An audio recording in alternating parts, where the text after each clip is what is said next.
Heyo, what's happening, boys and girls? It's your boy Millsy, aka Harmonic Rush, aka NVU. And today I'm going to show you guys how to do a Psy-tech kick and bass line. As many of you know, I've been doing tutorials ages ago. It's been a long time I haven't done it. Obviously, I haven't had the right equipment or the time. And I've decided to do this as I think it will become really handy for new producers or legends to use this technique. It's a really basic minimal technique that I developed over the years, and let's get right into it. So for the sake of saving time, I've already created a group chain with a kick and bass, and I'll be using 4 main plugins in this, and we'll start from the group chain. It's OccularScope by Boomshanka. It's a free plugin. Highly recommend. It's a really cool tool to see a visual representation of the frequency or the sound that you're working on. And on the second, in the group chain of kick and bass and kick plugin that I use is Kick 3. Again, another amazing plugin, highly recommended. If you don't have it, to definitely buy it. It's built into design kick drum, and it already has effects, EQ, distortion, compression, multiple layering sounds, and it's just phenomenal. And I've been a massive fan ever since Kick 2 came out. And for the bass line, we'll be using Serum 2. Again, you can use anything. It's a preferred choice. I like to use Serum because it just has amazing quality and amazing functional, amazing tools to create variations on that. If none of you have any of this plugin, I will be doing another video using Ableton stock plugin and how we can achieve the same sort of technique with third-party plugins rather than using the Ableton plugins. And without further ado, let's just get into it. So I'm gonna start with my kick drum, and I'll give you guys a better understanding of what kick drum is. So kick drum initially is a sine frequency assigned to an amplitude and a pitch envelope. And the amplitude obviously shapes your kick drum, and the pitch envelope, it's shaping the pitch of the sine frequency. And if you guys are familiar with envelope usually has 4 and some 5 points: attack, decay, sustain, hold, and release. And in Kick 3, what I like about it is that not only you can create multiple points of envelope, it also shows what frequency range you're at and what the key of that frequency is. So this helps you to mix your kick and bass line in key. And obviously, when I design my kick drum, I usually use 4 points: attack, decay, sustain, and release.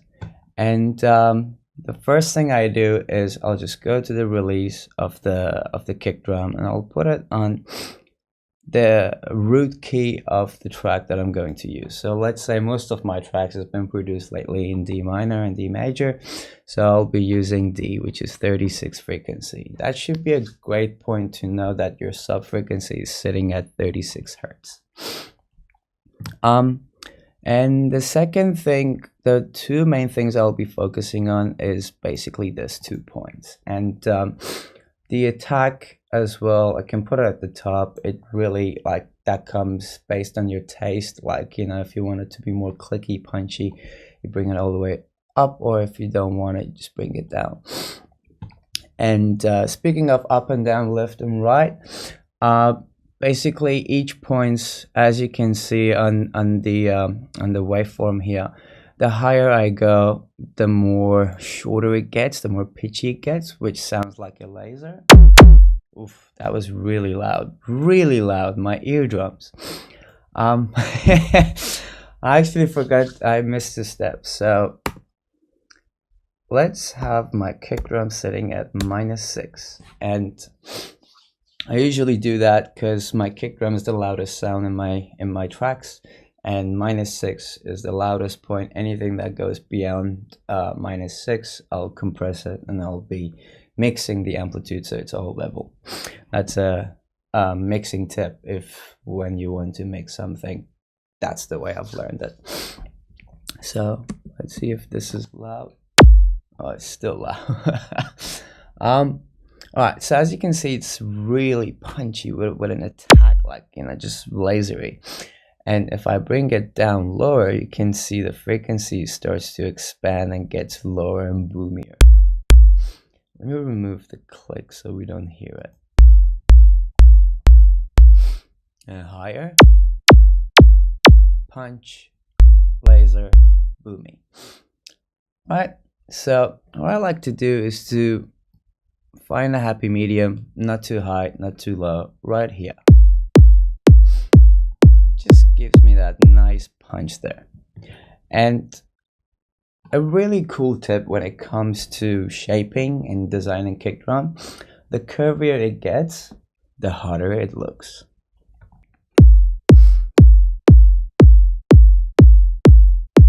I really like that. Let me focus on the sustain part and have it probably, that's pretty low and deep. Sounds like a nice housey kick. I want to have a bit of stretch on it, so the more right I go, the more stretchy my kick drum becomes. The shorter I go, the more left I go, it becomes more bassy and subby.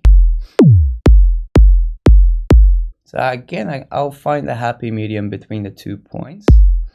Preferably the lower I get to the last point, it will become more bassy, and it helps out my bass to transition nicely, smoothly after the release of the kick. So I really like how this sounds, to be honest. Let me just add a bit of curve in here as well and see how it sounds. That's too boomy. It has a nice punch to it. Alright, cool. Alright, now you may say, hey, Millsy, the kick drum has a slope right here. Why is that? And for me to explain it, let me, before playing it on the keyboard, just loop a kick drum. Command L or Control L for looping. And I'll press play. Let me bring it down low so while I speak, you guys can hear the kick drum and myself. Alright, so that slope is initially created because of this EQ point, right? So when you load Kick 3, it already has an initial preset, but it's not the initial preset, it's something they designed, and it sounds pretty good. But this slope initially is how I used to create these points here. So if I bring it here, as you can see, I can manage to have this cut. If this is up all the way, it has a nice punch towards the attack, which it was pretty useful for trance kick drums, because you need the full body of the kick, and the bass line is basically, it was shattered with highs, mids, and lows, and it just basically has a nice mixture when you don't have to slope down. In psytrance in particular, the more headroom you give here, the nicer it sounds with the bass. And I'll explain what I mean by that. So let's say I have my slope here, right there.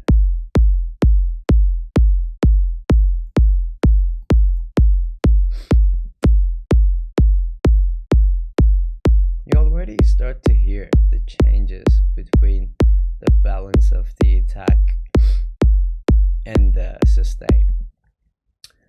So that's because of the EQ. But let's not use the EQ at all. Let's go back to main. Let's go to sub and actually apply that same effect on the shape of the amplitude. And again, that's it. That's all it is to bring the point down. This is such a long kick. Let me shorten it.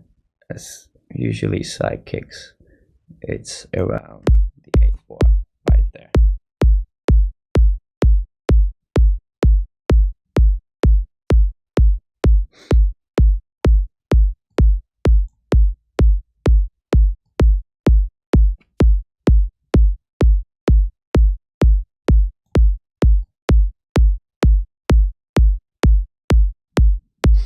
Now if I get a help of this EQ,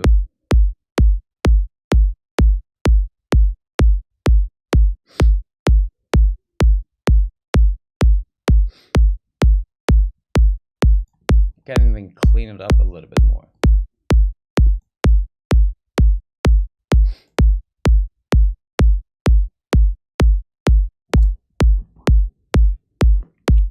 Sounds like a nice kick already. I'm going to go to the pitch and just play around with this point a little bit more.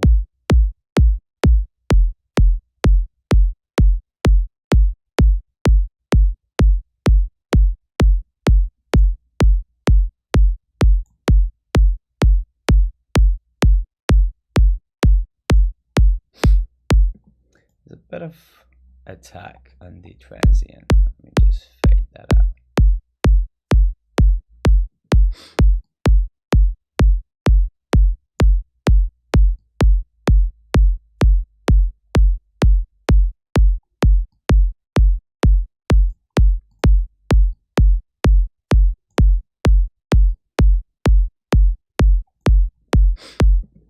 Beautiful.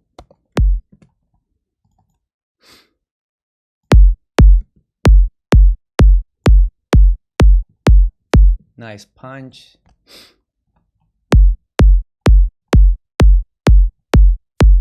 Maybe I'll just come here and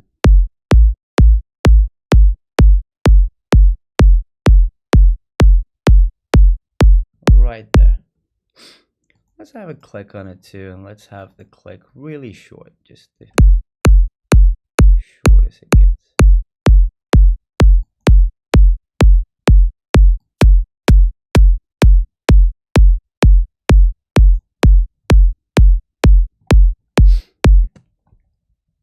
And I believe on the effects as well, it's a fair bit of distortion happening.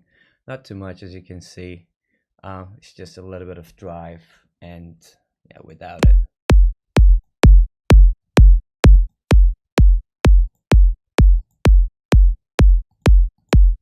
Those two, I don't think they do much. It's just a 20% drive.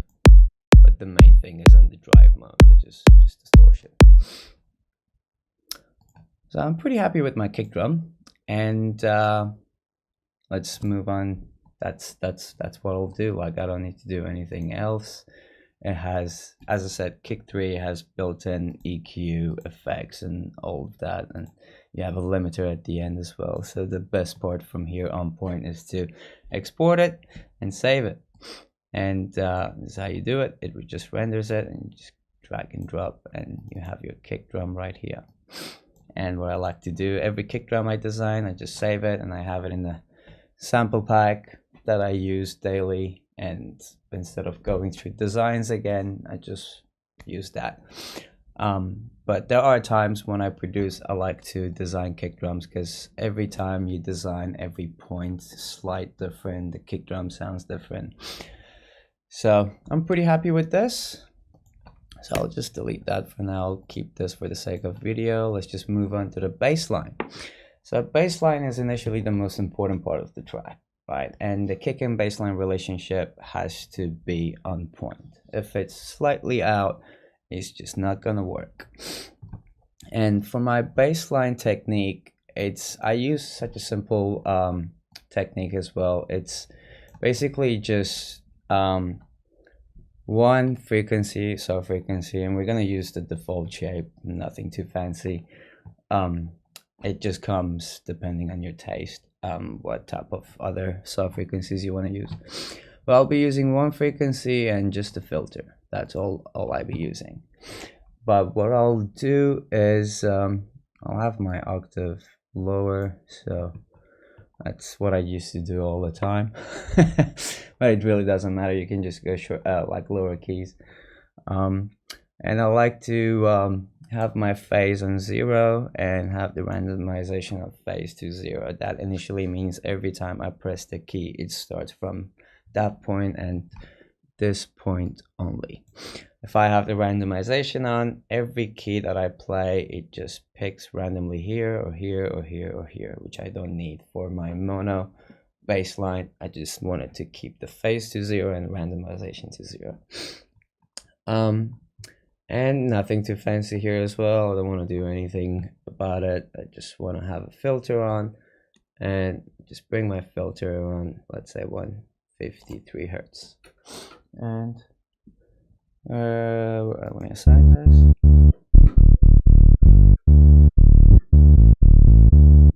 Cool.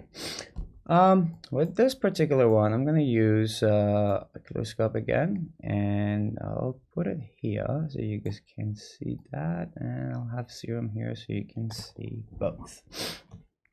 Cool. So let's create a note.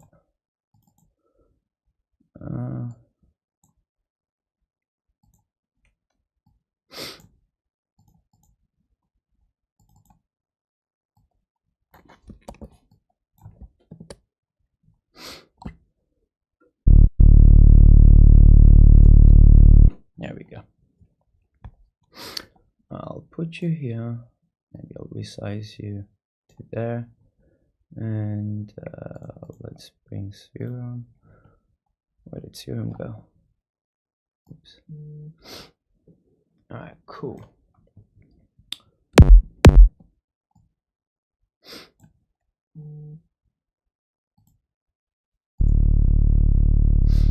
Alright, so as you can see, it already sounds pretty cool. And this does not move. And if I move this, you can see I'm moving with the phasing. And I'll show you what this phasing initially is good for when you're playing the kick and bass line together. But before that, I want to show you my processing, what I'll do. So let me just go to all here and search for Saturn. And I'll open up Saturn 2. And if you're not familiar with Saturn, again, this is my main plugin. Any FabFilter plugin I love to use. They're just great, amazingly designed. And Saturn in particular is just a combination of a few things all at one. And that's multi-band distortion built in with compression, and inside that multi-chain you have another multi-chain, and it's beautifully designed. And just like basically any multi-band, you're not limited into how many bands you can create, so I can create as many bands as I want by just pressing those plus points over there. And the best part of it is when you're mixing, you can actually solo and mute those parts and see the changes and the differences. For this instance, especially this bass line, I only need to use 3 points. The last point I won't really touch. It's mainly if I want to sweep up the filter to use some of the higher frequencies, I just keep it as that. But my main focus is on the sub frequency and the sub chain and on the mid chain. So on the low chain and the mid chain. Instantly, as soon as I create these points, you can start to see the shape of the frequency changes. It becomes this amazing harmony. Without. And you heard the difference as well. It just instantly becomes louder, warmer, and nice. And with that being said, obviously I'm using clean tube. That's the initial. As I mentioned, warm, it gets warmer. I like to use warm tube. And warm tube, it's as good as clean, but it's just warmer as it sounds. All right, now with this point, what I like to do, so obviously this is your amplitude level of how much sub you want to give, how much mid you want to give, how much high. and inside them it's already has the dynamic band and frequencies that I basically play around with. And this one, I don't use the panning a lot. I keep the panning monotonic. I'll use a drive a little bit more just to get more fundamentals out. And I like to use bands, EQ bands inside each channel as well, mainly on the mids and lows, because we're working on bass. So I'll start with the mid. I'll keep playing, and what I like to do when I'm designing is I like to have it in loop, and as it loops I just keep playing until I hear, like, you know, that part it's nice. It's really good when you're designing sound, instead of just doing your work and then keep pressing play, listening to it, and then stop doing it. It just saves you time, and it's much easier way and a better way to do it. So let's just play that. I'll put the volume down a little bit as well, so when I talk you can hear me. I'll put that there. Yeah. Alright, I'll select that. I'll just boost this up a little bit and bring the sub out as well. Nice harmony. Bring this back.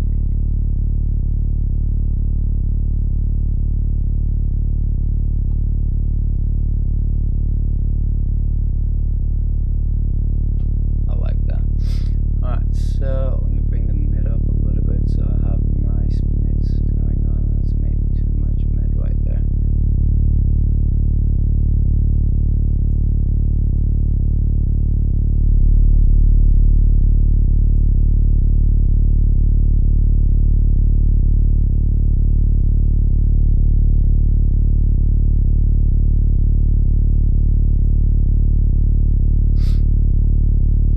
I like the sound of that, to be honest.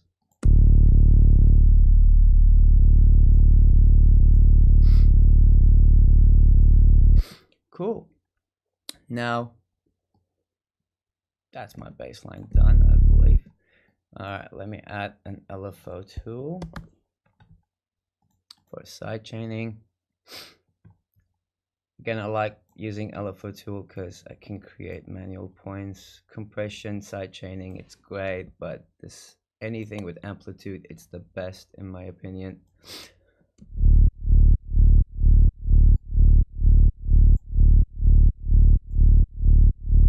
Alright, let's play our kick with it.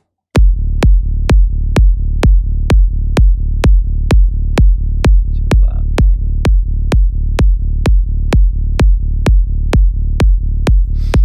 Alright, now you can see the kick right in here specifically. There is some weird thing going on, and that's the phasing of the kick and bass line. It's silencing some of those frequencies. And how I can fix that, there is two ways I do it. Three ways. One is to phase a line in the in Serum with the bass that we created. The second one is changing the slope crossfade in the multiband. And the third one is the decay part of my kick drum. So when I'm designing this too, before I save the kick drum, I will have it like a line, and once it's aligned, then I'll render it as an audio. So for this point, let's start with Serum first, and let's see if we can align it with Serum before we go into those second and the third step. Just bring the kick down a bit more and bring the bass up to here. Another thing, I like my kick and bass lines headroom to set. Let's say if my kick drum is at -6, I would like to have my bass line either at -4.5 or -5 at some stage. But 2 decibels lower than the kick drum is best, but based on taste and, like, you know, the tone of your key that you're using, it's good that you just play with the mixture a little bit up and down and see which one sounds full and nice.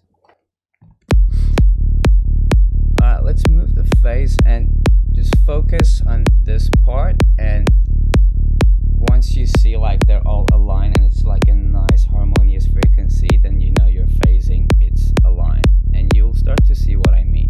As soon as I move this phasing, you start to see when I get closer to here, everything just sat perfectly.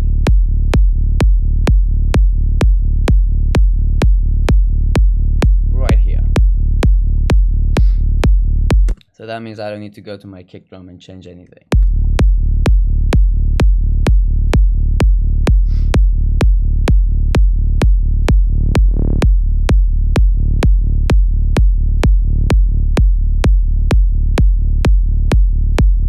Cool. So that's how you do the kick and bass line. Really simple, nothing too fancy EQing and that, just a simple kick 3 and a simple Serum and Saturn and LFO Tool for shaping it and sidechaining it. Sorry. And that's it. Really easy. So the main point of this video was Psy-tech kick and bass. So this is normal groove everyone use. Let's create multiple grooves so I can show you multiple grooves of bassline.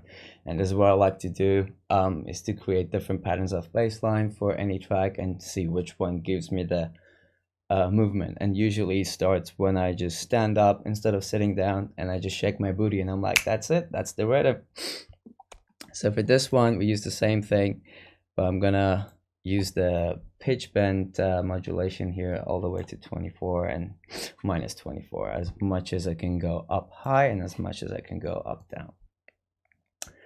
So one of the first groove I want to show you guys, it's basically let's actually bring this to 12, so it goes up to 12 point up.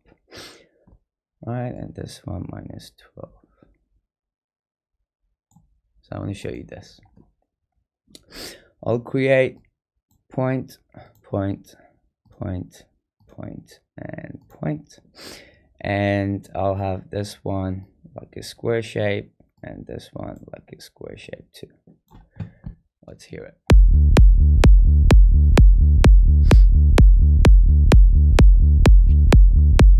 I love this groove. It's just one of the best. Maybe if I put this at 136.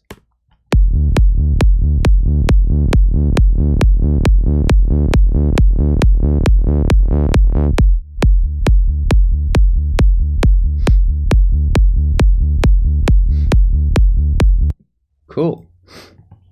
That's one groove, right? Let's do the famous pitch bend in Psy-tech that everyone does. That's here. We only need a few points, one here, one there, one there. Let's bring back our tempo to 128, and by random let's just bring this up here.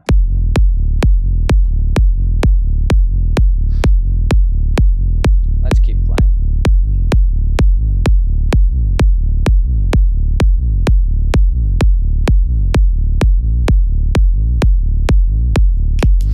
Let's give some curves.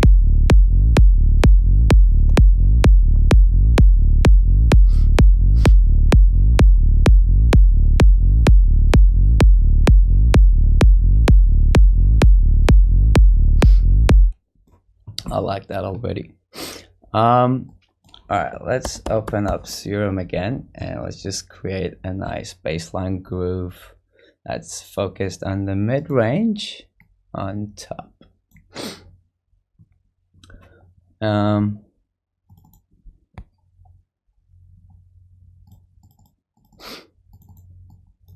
Let's loop this, solo this boy. Let's shorten the note. And let's do that. Let's give a lot of unison. And let's give filter. And then let's shape the filter.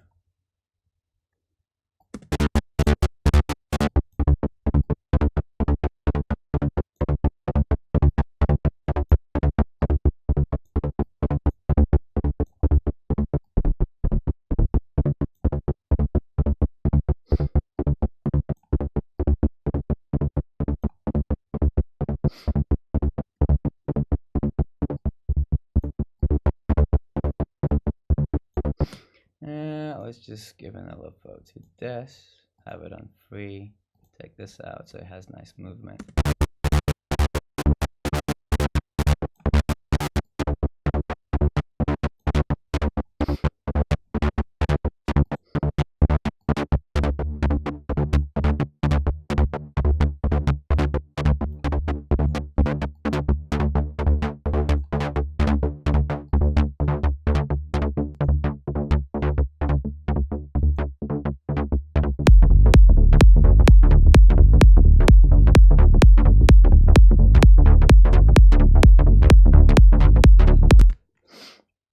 obviously this needs to be focused on the mid. Let's just EQ it. I'm going to use normal EQ in Ableton. Nothing too fancy.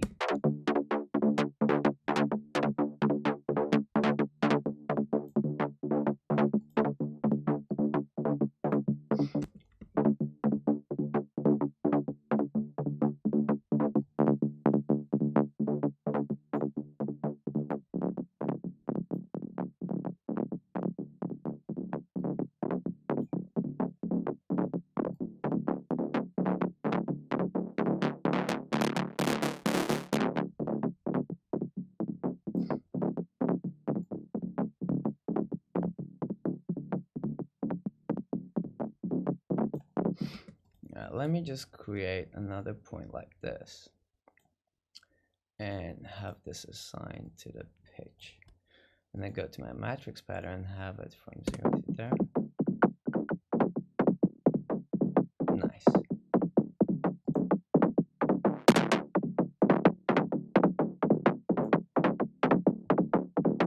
Yeah, I'm gonna assign this macro to here, and then assign this macro to the release to bring it up higher, and then assign this macro to release again to bring it up higher, and then I'll just put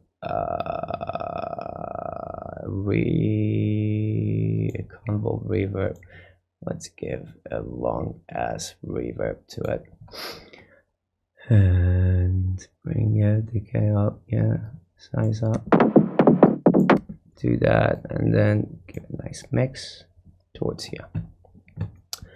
And then when I play them together, let's just have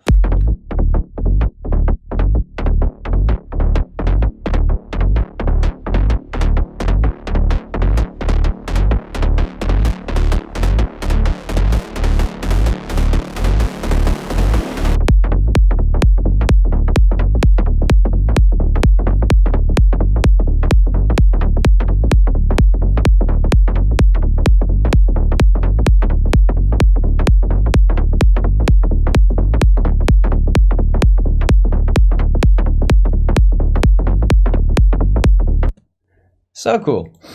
And then I can use this, probably the same pattern, same pitch going on. Well, actually, you know what? Instead of the pitch, why don't I just remove the pitch and have a nice sort of filter modulation going on with movement, right? So let's go one up here and then the other one up here. And let's see how that sounds.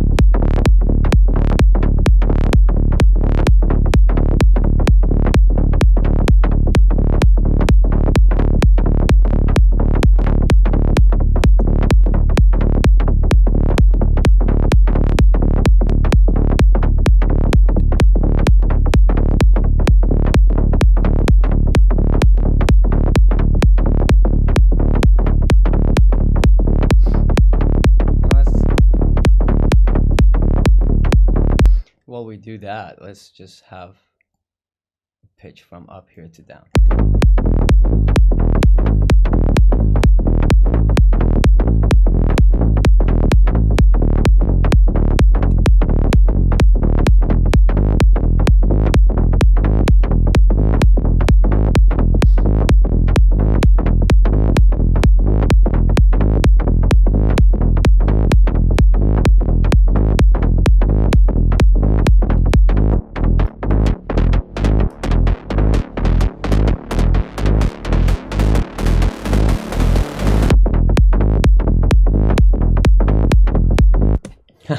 This is just too much fun. Anyway, guys, that's how you do it. I hope this video was pretty helpful and showed you guys that you don't have to go too crazy in processing. The simpler it gets, the better it sounds. And yeah, I hope the fundamental of creating kick and bass was straightforward and easy. And if you guys need to see more of cool shit like this, let me know in the comment sections, and I'll be doing more tutorials like this, showing you guys a cool creative way of sound design and a bit of mixing technique, or even doing start to finish projects. Yeah, thank you guys for watching this, and I'll see you guys next time.